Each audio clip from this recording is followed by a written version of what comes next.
అభివృద్ధి ప్రజలను నడిపినటువంటి వ్యక్తి, ప్రజల కోసమే తను కష్టపడి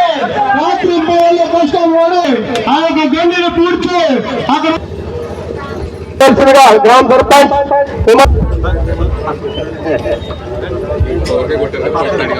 కూడా వేదికగా బయట ఉన్నటువంటి మనకు అగ్నికల్ ఒక నీతిగా, ఒక నిజాయితీగా, ఒక నిబద్ధతతో పనిచేస్తూ మరి ఏమన్నా కూడా లోపల దాచుకోకుండా ఓపెన్ గా మాట్లాడేటువంటి ఒక మంచి సామాజిక వర్గం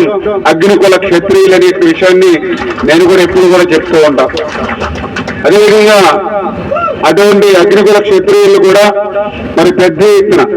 ఎందుకంటే ఆ రోజు నేను 2014లో మొదటిసారి ఎమ్మెల్యేగా గెలవడంలో కానీ, మొన్న 2019లో రెండవసారి ఎమ్మెల్యేగా గెలవడంలో కానీ, మొన్న 24లో మూడవసారి ఎమ్మెల్యేగా గెలవడంలో కానీ అగ్నికుల క్షత్రియులు నాకు ఇచ్చినటువంటి ప్రోత్సాహాన్ని నేను ఇప్పుడు కూడా మరవలేని విషయాన్ని కూడా మరి ఈ సందర్భంగా మీ ద్వారా తెలియజేసుకుంటూ ఉన్నా. మరి నాకు ఈరోజు ఒక శాసనసభ్యుడిగా, ఒక మంత్రిగా ఈరోజు ఈ రాష్ట్రానికి ప్రాతినిధ్యం వహిస్తున్నాను అంటే అందులో పర్టికులర్ గా ఎప్పుడు కూడా బీసీలు నా వెన్నంటూ ఉండి, అటువంటి బీసీల్లో మరి అగ్నికుల క్షత్రియులు కూడా పెద్ద ఎత్తున మరి నాకు మరి తోడ్పాటు అందించినటువంటి పరిస్థితుల్లోనే నేను ఈరోజు మరి ఇక ఎమ్మెల్యేగా, మంత్రిగా ఉన్నా. అందుచేత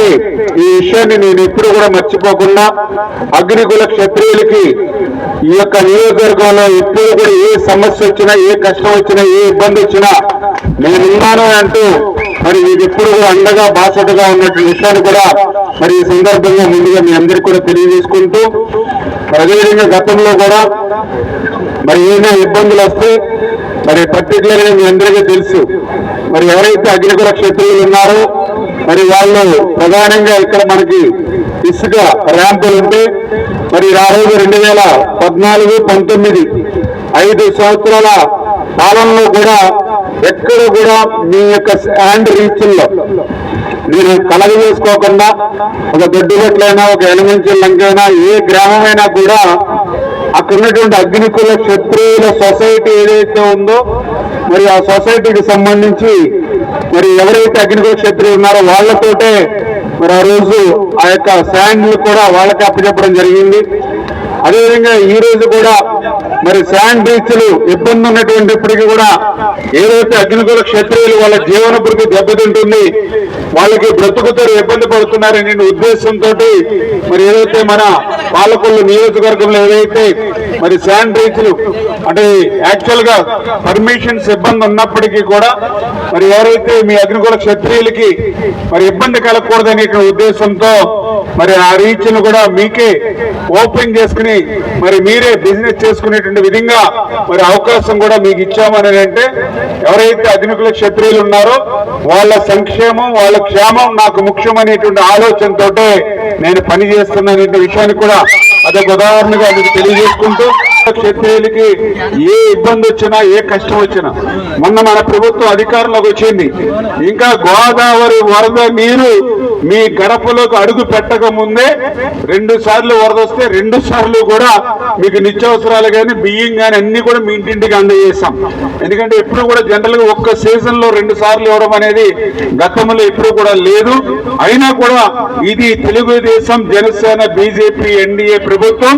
ప్రజల ప్రభుత్వం, బలహీన వర్గాల ప్రభుత్వం. అందుచేత మీకు ఆ సాయం అందించామని చెప్పి తెలియజేసుకుంటూ, అదేవిధంగా రాబోయే రోజుల్లో స్పష్టంగా మీకు ఒక హామీ ఇవ్వడం జరిగింది. ఏదైతే మన ఎలమంచిలి మండలంలో ఎవరైతే అగ్నికుల క్షత్రియులు ఎవరైతే పెద్ద మొత్తంలో ఉన్నారో వాళ్ళందరూ కూడా నాకు అండగా, తోడుగా ఎవరైతే మీరున్నారో మీ అందరి రుణం తీర్చుకునేటువంటి విధంగా ఒక మంచి కమ్యూనిటీ హాల్ ని ఈ మండలంలో నిర్మాణం చేయాలనేటువంటి ఆలోచన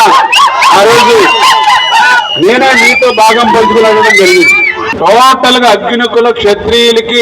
ప్రతిష్ట పెంచేటువంటి విధంగా ఏ స్థలం అయితే అనుకూలంగా ఉంటుంది,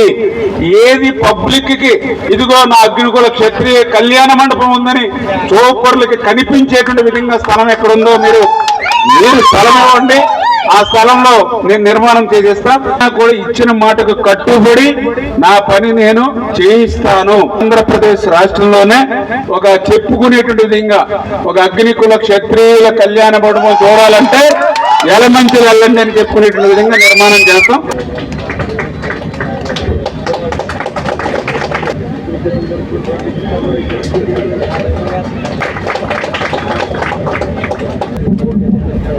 వర్మ